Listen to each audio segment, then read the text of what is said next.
1 Samuel. Os livros de 1º e 2º Samuel contam uma única história, escrita em 2 pergaminhos, e por isso constituem 2 livros. Dedicaremos este vídeo ao livro de 1 Samuel e um outro vídeo ao livro de 2 Samuel. O livro de 1 Samuel é o 9º livro da Bíblia e o 4º dentre os livros históricos. É composto por 31 capítulos e possui esse nome em referência ao profeta Samuel, cuja história é contada neste livro.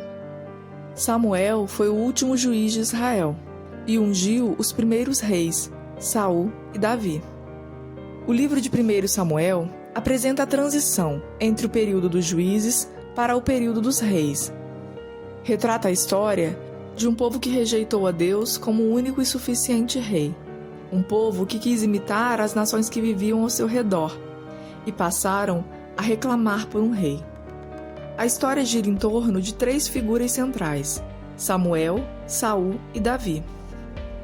O livro começa apresentando a história de uma mulher estéril, Ana, que fez um voto ao Senhor, dizendo que se Deus lhe desse um filho, ele seria especialmente consagrado a Deus, um nazireu. E o Senhor atendeu o seu clamor e lhe deu um filho, Samuel.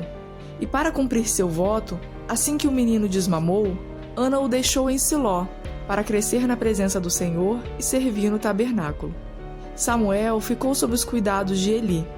Eli era sacerdote e juiz em Israel.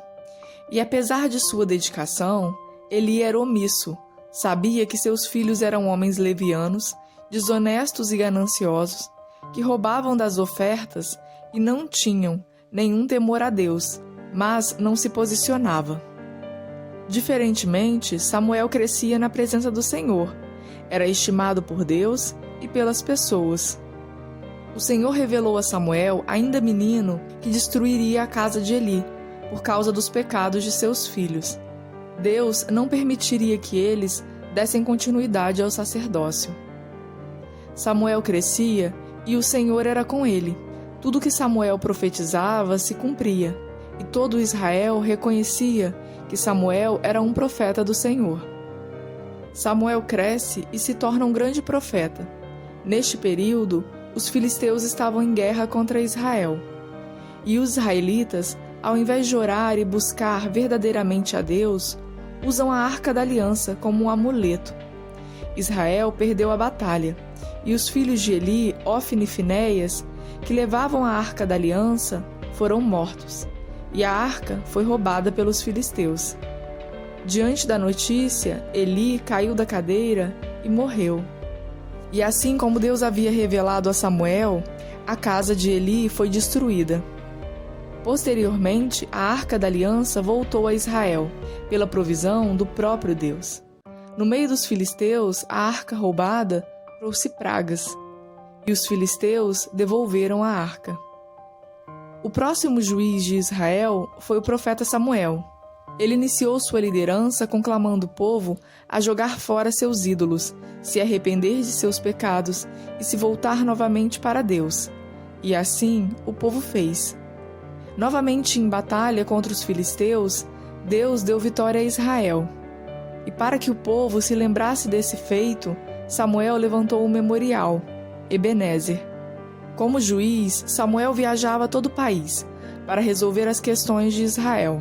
E quando idoso, incumbiu a seus filhos de irem em seu lugar, enquanto juízes.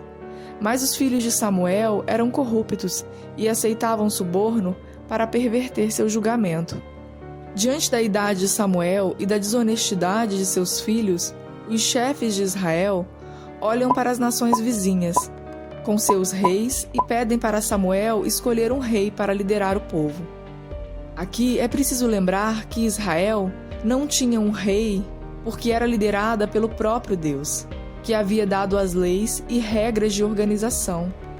Era o próprio Deus que coordenava e dirigia Israel. Quando Samuel ouviu esse pedido, Israel pedindo um rei, ele ficou desagradado e orou ao Senhor. O povo de Israel estava rejeitando a liderança, o governo de Deus sobre eles, para se tornarem iguais aos outros povos. Israel é advertido que um rei, um homem governando sobre eles, iria explorá-los e extorquí-los. Mesmo diante do aviso, Israel insistiu. Israel era o povo escolhido por Deus, que tinha um grande propósito de ser diferente, ser um povo governado por Deus, refletindo os valores de Deus, e ser luz entre as nações. Mas diante da insistência de Israel, o Senhor lhes deu um rei, Saul. Escolher um rei neste momento não era o projeto de Deus para Israel, mas Deus, em sua infinita bondade, não só elegeu Saul, como também mudou o coração dele, tornando-o cheio do Espírito.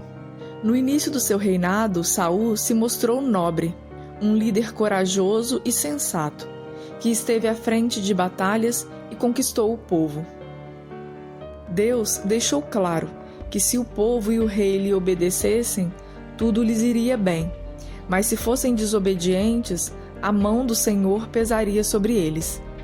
Mas Saul começa a desobedecer e a tentar se justificar diante das correções, de forma que Deus o rejeita.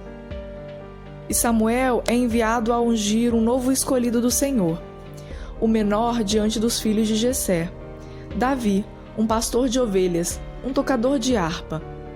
A unção de Davi não é uma unção pública. O rei perante Israel ainda era Saul. Ele tinha o governo em suas mãos, mas Deus já não era com ele. O ungido do Senhor era Davi. Sem a presença de Deus, Saul fica atormentado e pede que lhe tragam um tocador de harpa para acalmá-lo. Davi é o escolhido. A Bíblia diz que Saul gostou muito de Davi, e inclusive Jonatas, o filho de Saul, se tornou um grande amigo de Davi. Em outro momento, o exército de Israel foi desafiado pelo gigante Golias, mas todos os soldados se amedrontaram, e Davi, um pastor de ovelhas, com uma funda e 5 pedras, derrotou Golias, confiando no poder de Deus. E assim se tornou um guerreiro, um líder militar. Dedicado em tudo que fazia, Davi dava o seu melhor em cada batalha. E ao retornar vitorioso de uma das batalhas, o povo recebeu festejando com cânticos que exaltavam não só o rei Saul, mas também a Davi. Neste momento, Saul começa a ter ciúmes de Davi, ao ponto de tentar matá-lo. Movido pela raiva e pela inveja, Saul começa uma série de perseguições e atentados contra Davi. Davi sempre se livrava porque o Senhor era com ele. Davi era um rapaz correto e zeloso em tudo que fazia. Era doce e amável, era querido por todos. E quanto mais o povo o admirava, mais Saul o odiava. Saul foi se mostrando cada vez mais traiçoeiro e covarde. Obcecado com a ideia de matar Davi, chegou a matar sacerdotes, mulheres e até crianças. A Bíblia chega a dizer que Jonatas ficou profundamente triste com a atitude vergonhosa de seu pai. Davi permaneceu por longo período fugindo e se escondendo de Saul. Davi teve algumas oportunidades de matar Saul, mas Davi tinha muito temor a Deus e sabia que o reinado de Saul havia sido dado por Deus e caberia ao próprio Deus tirá-lo. Ao longo do livro de 1 Samuel, a decadência de Saul vai se tornando cada vez mais evidente, com tantas desobediências e maldades. No final do livro de 1 Samuel, numa das batalhas contra os filisteus, Saul e seus filhos morreram. E assim, de forma trágica, termina o livro de 1 Samuel. O livro de 1 Samuel trata a história de uma nação governada pelo próprio Deus, que deveria ser luz, mas se afastou de Deus, se afundou em seus pecados e rejeitou o governo de Deus, preferindo ser igual aos povos que viviam ao seu redor, preferindo ter um rei, marcando assim a transição do período dos juízes para o período dos reis.